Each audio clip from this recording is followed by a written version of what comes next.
You know, occasionally I like to play a game. I don't know if Jackson Williams knows about this game, but he's about to. Jackson Williams, the soon-to-be erstwhile producer of the Matt Murphy Show, a.k.a. Fraction Jackson. What's up? Occasionally I like to play a game called The Last Thing Matt Heard Before He Came Back from Break. Let's not play this game. We will not be playing this game this time around. Otherwise, both of us would find cardboard boxes and see the door. We could live in your truck. You were telling me before the last thing that I heard before the break was done, you were telling me about you have virtual reality. Yes, I have one of those VR headsets. Is it as badass as I want it to be? I honestly could bring it in. It's very portable. I would love to get a video of you trying this thing out. I would love it. Ken Weaver, would you do this with me? Ken Weaver back in the news closet. We got virtual reality here from the producer of the Matt Murphy Show now. He's got one of those virtual reality headsets. And you know what I think we should do? I think we should put one of those YouTube simulations of Georgia playing Oklahoma because they have those. You know, you can find those now. Yeah. I reached a low point in my life last night, as a matter of fact. Low point in my life. And you watch that game again? No. You know what I watched last night? This shows you how much I want football. I watched, they have all these on YouTube. Correct me if I'm wrong, Jackson, you've seen them, I'm sure. Yes. They have all of these simulations now where they're very cool. They're just like football games. You know, you don't watch them picking the plays. They simulate the game. Okay. I didn't watch Georgia versus Oklahoma. I didn't watch Georgia versus Texas. I didn't watch Georgia versus Ole Miss. I watched Georgia versus Marshall. How'd they do? They won 59-3. They don't show any mercy on the simulation. No, listen, if Gunnar Stockton does anything like he did in the first game of the simulation, Gunnar threw for 391 yards and 7 touchdowns versus Marshall, according to the simulation. I've put up some absurd stats against like Marshall and like the FCS teams.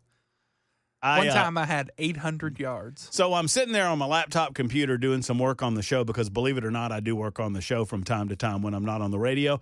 And I'm all by myself. The 2 dogs are with me, and I'm watching the simulation. And at one point in the third quarter, I missed a couple of plays because I was deep in an email, and I rewound it. So I rewound the and that's the point, Ken, where I was like, what am I doing with my life right now? I'm rewinding a simulation of a game. Yeah.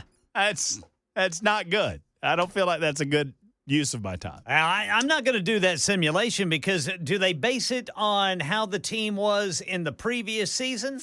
No, I mean, they're pretty. It's a rating system. Yeah, so they esse their crackerjack experts to rate what they believe the team is going to be this year. But you'll have who's your quarterback this year? John Mateer. You'll have Mateer behind center. I mean, okay. he's your guy. So anyway, Jackson's got these virtual reality glasses he's going to bring in. Yes, sir. And the old guys are going to try them. All right. I love that. I've always wanted to do that. I do too. But I'm afraid I'm going to fall down or something. Yeah, we're going to have to do this in a room with some space. What, I'm going to react to what I'm seeing around me in some fashion? I'm going to put you in the football game. Okay. Like I'm the quarterback? Yes. And I stand under center? Yes. What? It's really fun. Is it? Oh, yeah. That doesn't sound I want to fun. be an edge rusher. You can, but it's a little different. You start as a quarterback. Wow. We got to see if you get motion sick first. Okay. All right. Well, we'll do that later. Now we got to get back to some real news. If you have any thoughts on our conversation with Jim Torino, it was an interesting one. Jim thinks differently than many of us, many of you, we all think a little bit differently than one another. And I appreciate Jim for coming on, and he said he'd come back. And I said, listen, you can come back anytime you want. I appreciate your viewpoint for what it is. I mean, it's a demonstration of how we live in the United States of America. Everybody's got a different point of view, and Jim did not shy away from his. I will say that I don't think he has a chance in hell in winning the 5th Congressional District congressional seat. I mean, but that's just Murphy's analysis. What do I know? He said he believed in abortion until birth and couldn't really, well, the immigration issue was just another thing. So Anyway, I won't have to relive it. You can go re-listen to it if you so desire. Right now, let's bring in Michael Lotfy on the show. Michael, of course, is with Americans for Prosperity, one of our partners in the big debate that's coming up September 5th. I'm very excited about the debate. I'm very excited about presenting candidates to the voters of the 7th Congressional District. I was told earlier today, Michael, and by the way, hello, Michael. How are you? Hello, Matt. I'm well. How are you? I'm great. You know what? I was confused, and I thought I would see your lovely face, and I'm a little disappointed. I'm in New Orleans, so I had no idea. Yeah. I was on Bourbon Street all night last night thinking about you. How was it? You go to the Cat's Meow? I went to a lot of places with a lot of names. Yeah. Probably shouldn't talk about it on air. Uh-huh. You know. You know what gets me? We had a great time. You know what gets me on Bourbon Street every time? The absinthe. The bourbon? The absinthe. The absinthe. Okay. The absinthe house. I'm fine until I get to the absinthe. And I have a thing for absinthe. It's that taste of licorice. No, you like fishing that worm out of the bottle. Well, you know, I've been known to. I love there's the Jazz Restoration Historical Society or whatever it is. That's my joint that I always go to on Bourbon Street. But anyway. Okay. So, believe it or not, I'm a little surprised, but there seems to be some controversy over the poll that was released today. But let's get into the controversy here in a minute.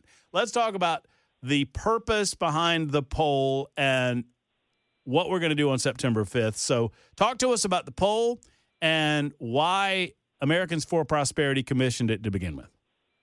Yeah, so we have, like you said, got our results back on the poll that we talked about, probably a week or so ago. The reason why we commissioned this poll was to have a selection criteria to figure out who would be able to participate in the debate that we are hosting together on September the 5th at Cabaret, starting at 6 p.m. Really interesting results for the poll. Just so everyone knows how this poll was conducted, who was polled, etc. So this poll was of voters who have voted in 3 of the last 4 GOP primaries in the state of Tennessee. So to even be included, they had to have at least that voting record, right? We then asked them if they planned on voting in this specific special election Republican primary that's coming up on October the 7th. And those who answered yes, that they were planning to vote, were moved forward into the poll to actually answer all of the questions in the poll. So a couple of different things here. We designed this poll in a way to really try to get to the meat of what voters were currently thinking. So the first question that we asked was, which of the following candidates are you supporting? And in this first question, we included an undecided option. So if they weren't sure who they were going to support, they were allowed to choose undecided. So in that first ballot test, it came out with Representative Jody Barrett on the top with 10% of the vote. Representative Gino Bolso came in second place with 9% of the vote. In third place was Representative Lee Reeves.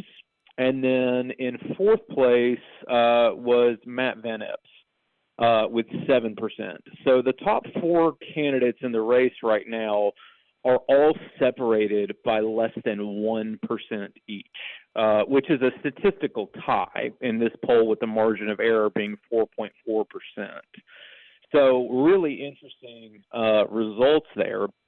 And then 57, almost 58% of the voters are still undecided, Matt, which means that this race is completely wide open in every sense of the word. The next question that we asked was a forced ballot. So what we do is we took those 57, 58% of voters who were undecided, and we then forced them to pick a candidate. And you do that by presenting the voters or their options to them again, but not allowing them to have an undecided option. So what you're really seeing with this result is, who are voters currently leaning towards, even if they're not quite sure who they're going to vote for. There's a lot more separation in this result. So the primary choice of undecided voters right now is Representative Lee Reeves with 21% of the vote. And then right behind him by a couple of points at 19% is Representative Gino Bolso. And then behind Gino Bolso, we have Matt Van Epps at 15.5% approximately. And then Representative Jody Barrett at about 15%. And then they kind of all trail off from there. Trace Whittem is at about 9%. Jason Knight, the county commissioner out of Montgomery County, he's at about 9%. And then the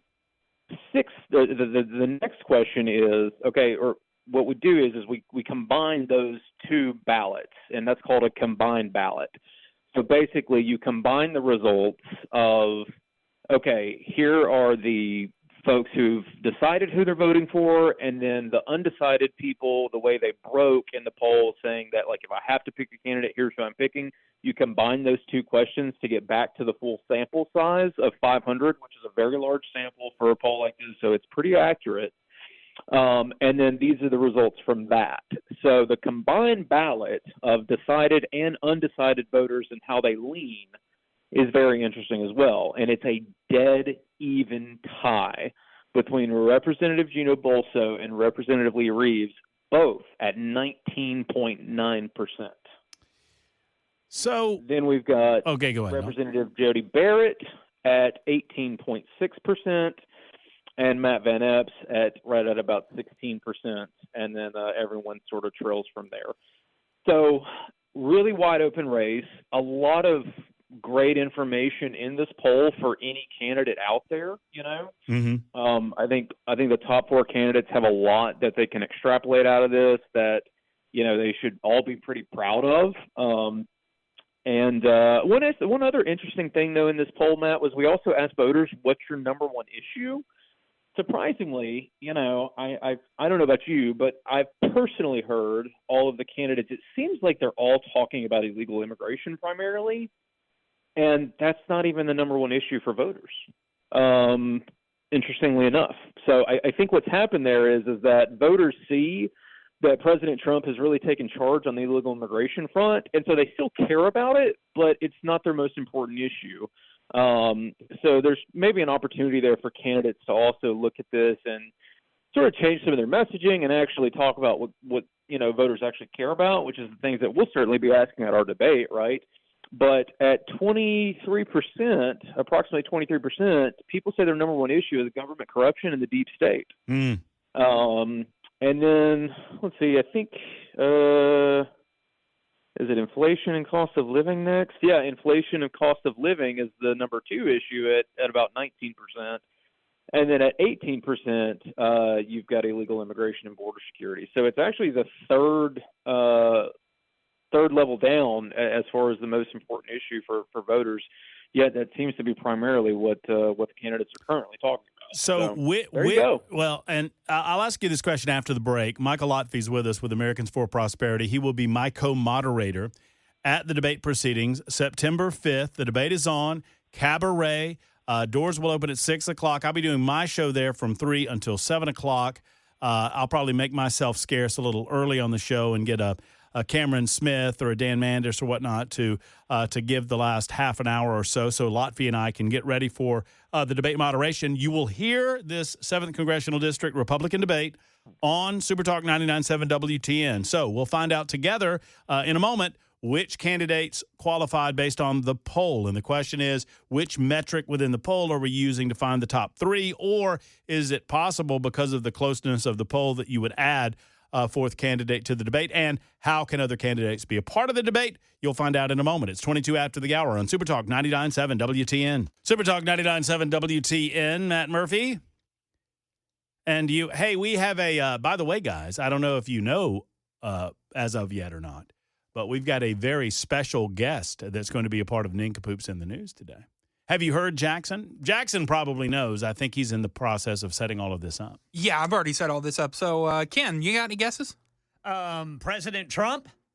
That's a great guess. Great guess. That's a great guess. It would be the hugest get in the history of all time. I'll win. Hold on a second. I can get it. I've got to move my hands in the proper direction and then I get a better Trump. That's not good. It's hit or miss. My Trump's hit or miss, kind of like my Bill Clinton. It is not President Donald J. Well. Well, but you know what?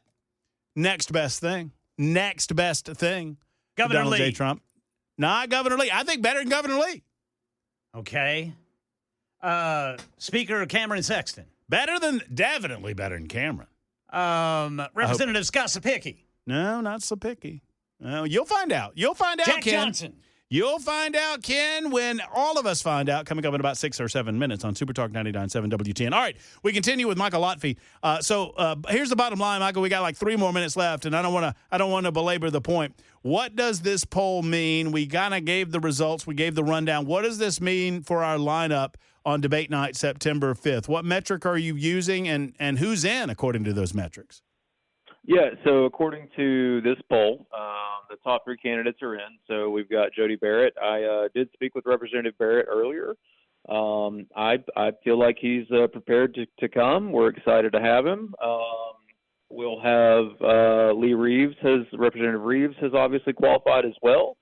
I've got every reason to believe that they'll be there. Representative Bolso has also qualified via the poll. I have every reason to believe that they'll be there. So those are the ones that have qualified based on the polling results. Obviously, candidates can also participate if they have proven that, despite not being in a good position in our poll, that, they've got a path to victory through fundraising. And, obviously there's still a lot of undecided voters, but to reach those undecided voters, you're going to have financial resources to do so. And so we have spoken with Matt Van Epps earlier today, his team. They've confirmed that they've got the money to go the distance, and they'll be providing us their financials, so they will be participating in the debate.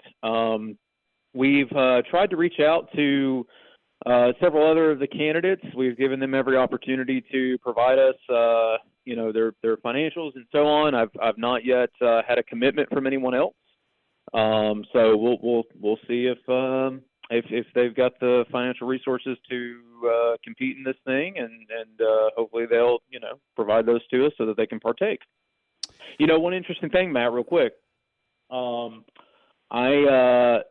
This race, I really, obviously, like, you guys are going to be streaming it live on WTN, but man, people really need to show up to this thing and be in the audience, because I think it's going to be an amazing show for people to witness this thing. And I can tell you that the entire nation is watching this race. As a matter of fact, I know for a fact that the White House is watching this, because I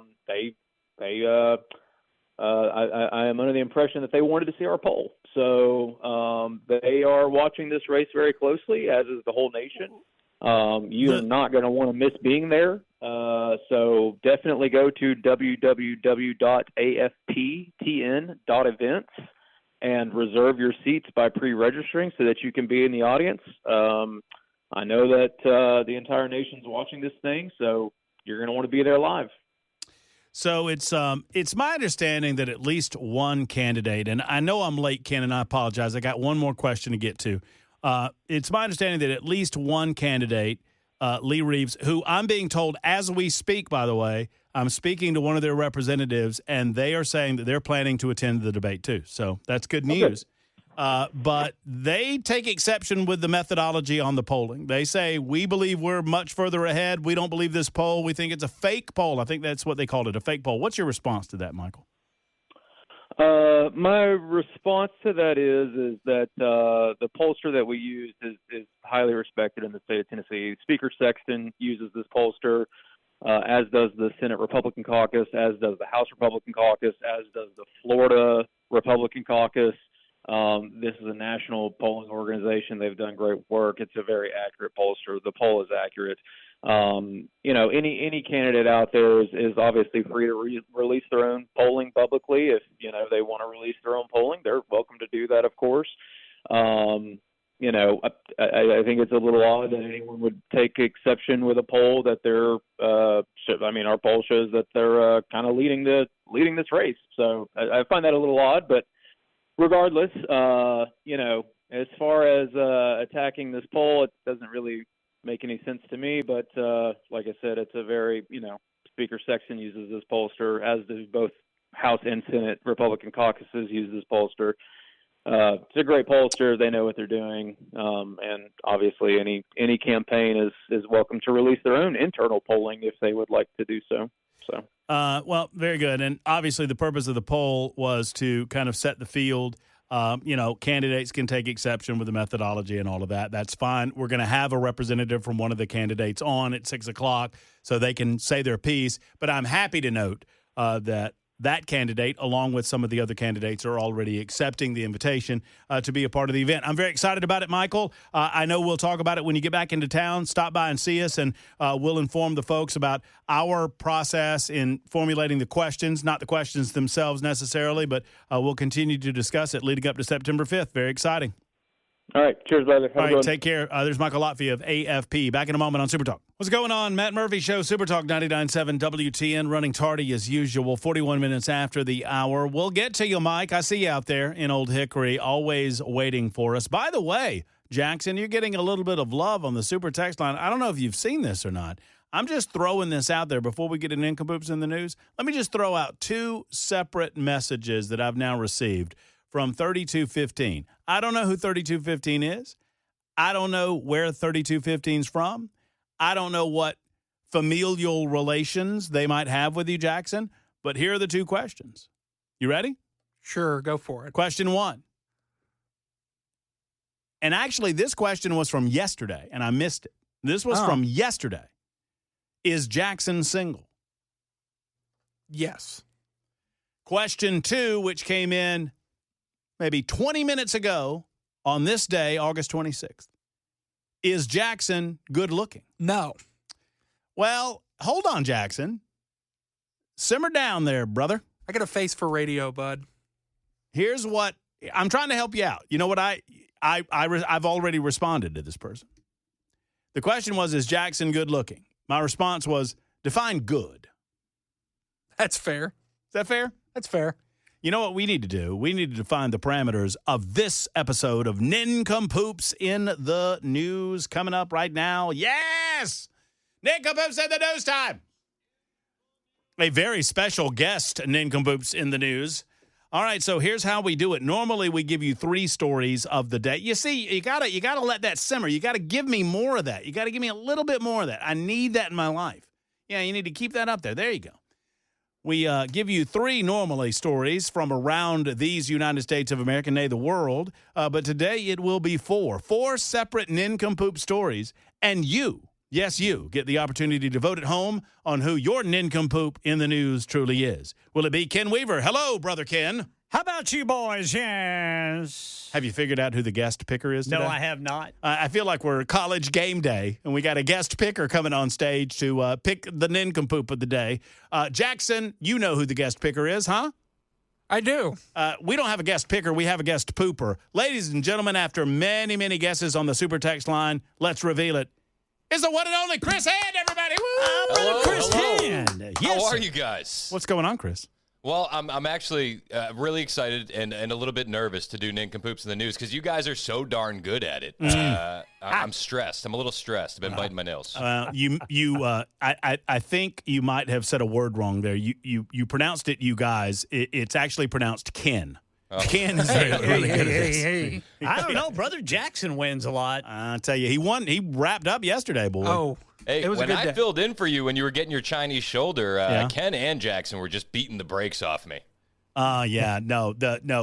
Weaver's got the delivery. Jackson gets the story. I don't know where he's getting his stories from, but he gets his stories. So we got 4 separate stories, 4 separate Nincompoops, or maybe more, depending on the story itself, and you get to vote. So how's the home studio, Chris, before we get into Nincompoops? Well, you Doing guys tell me because I thought I was going pretty good on Monday morning on our first test, and then I get a phone call from Mason like, "Hey, bud, you're not on the air." It's like, oh, well, that's news. And we got to replace the TV tomorrow, so we got to get this studio running because Joan Jones broke the TV, so Yeah. we need a window in there to replace the TV. So I'm looking at you at home base. I really like that clearly is a fake tree. I really like the It's fake not tree. a fake tree. What do you mean it's not a fake tree? It It's looks not like a fake tree. We water it. It give it lots of love. That's as real as real can be. I'm calling fake tree. Hand can It's say a real tree. We got It's a real fake plants. tree. You look great over there. Thank you. I'm so excited to have this up and running. That way, should disasters happen and we get the weather and all the craziness, I can actually jump in and help you guys now. Yes, sir. Absolutely love it. I heard about, look, with any new system, with any new project, there will be a little bit of trial and error. Yes. And I, upon hearing about it, I said, I've got a 50-foot Ethernet cord. And somebody said, no, he's already got a 300-footer. Yeah. Well, as I'm driving in after it didn't work, I'm like Googling how long are normal residential staircases, trying to figure out how much wire I need. And I was like, I think 300 will handle it. Yeah, I think you got it covered. I think I got That is extra a if you need football any. field of wire. if the at the Murphy household, if the wind blows too hard, I get the Ethernet cord out and I just drape it up the banister, going up the stairs into the office. Yep. Every time it's a little ritual. All right, let's get into it. We will allow our guest man to go second, but only after Jackson, who won yesterday. Jackson, you're nincompoop, sir.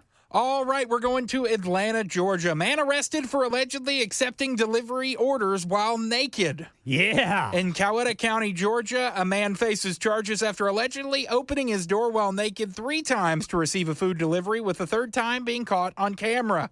Frederick Riley is charged with 2 counts of public indecency after answering the door twice in one night to get food deliveries at his front door. Both female drivers claim he was fully nude. They both called 911. So here is what the deputies did. They sent a female deputy to knock on Riley's door. And Fox 5 has obtained the body cam footage, no pun intended. The deputy knocked on the door and announced DoorDash. A dog is heard barking from inside. Within a minute, perhaps long enough to put his pants on, Riley opened the door and he was nude again. And deputies say not for the first time that night. One of the drivers was able to snap a picture of him at the door and he was fully nude. On the video, Riley appears shocked when he is told that he is being charged with public indecency. And it includes a lovely photo of this gentleman. So you can't answer your door naked?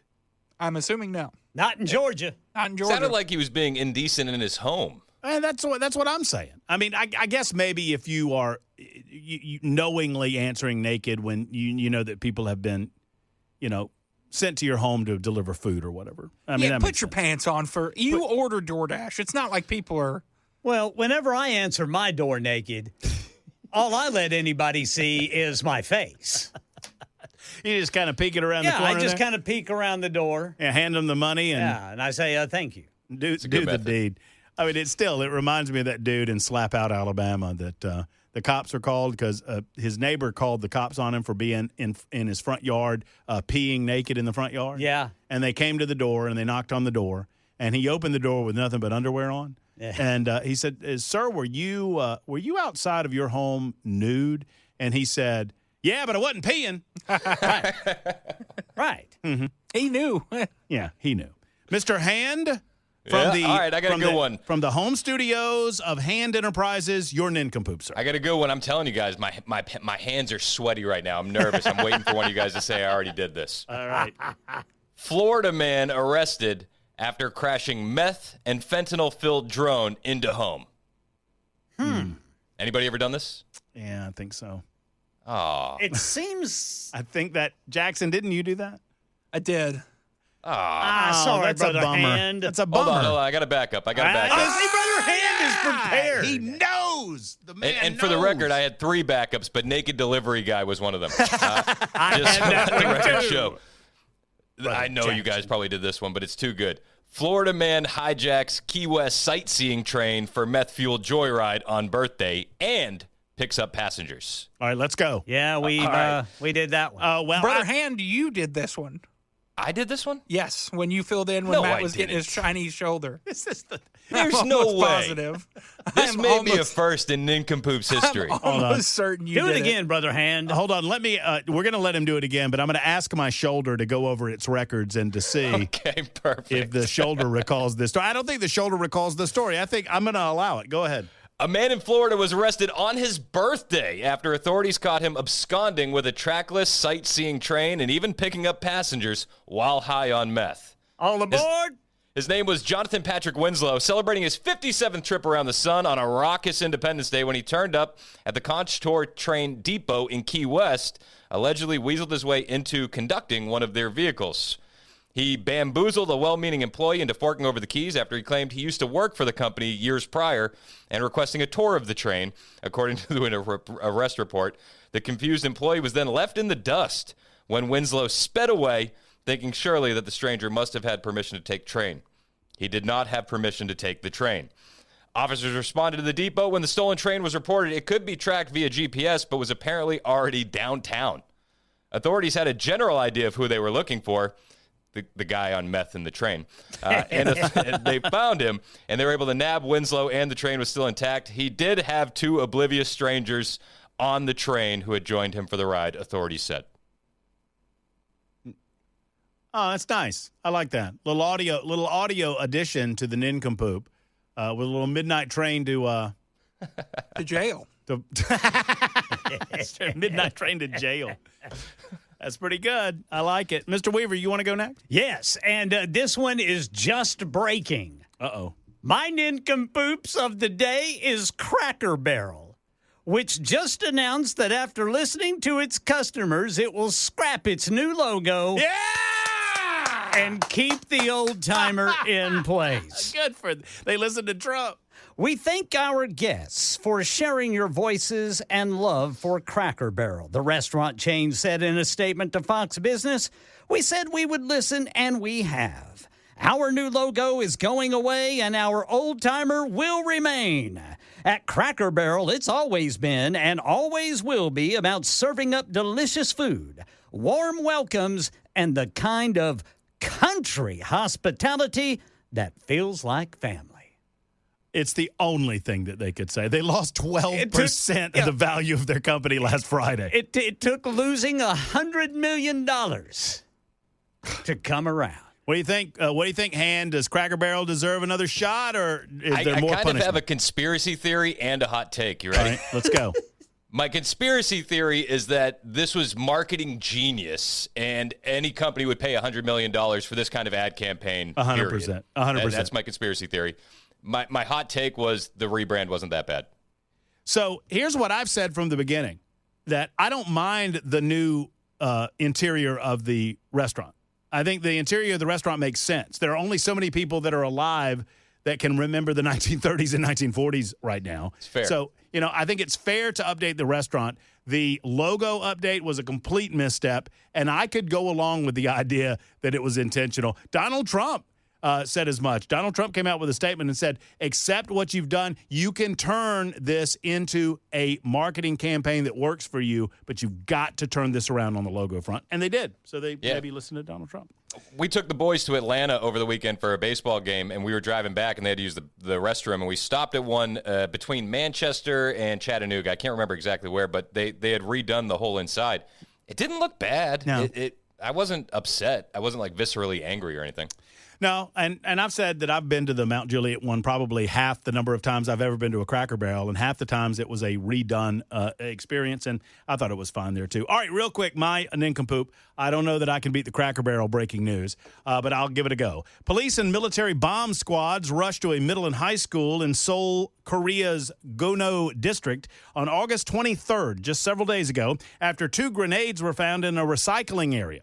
But it later emerged that the school had discovered said grenades over a month earlier and just decided not to report it.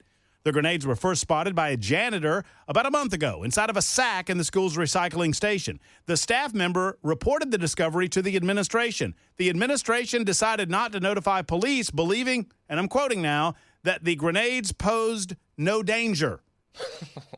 The staff placed them for some unknown reason inside of a discarded rice cooker and then left them in the same location. About a month later, on August 23rd, a security guard checking the rice cooker or whether it could still be used, opened the cooker and discovered the grenades, which were very much alive and very much a danger to anyone and everyone in the classrooms. No students were in the classrooms that day. Officers evacuated teachers and local residents from the building, and they eventually disarmed the grenades. Everybody involved in the story is a nincompoop.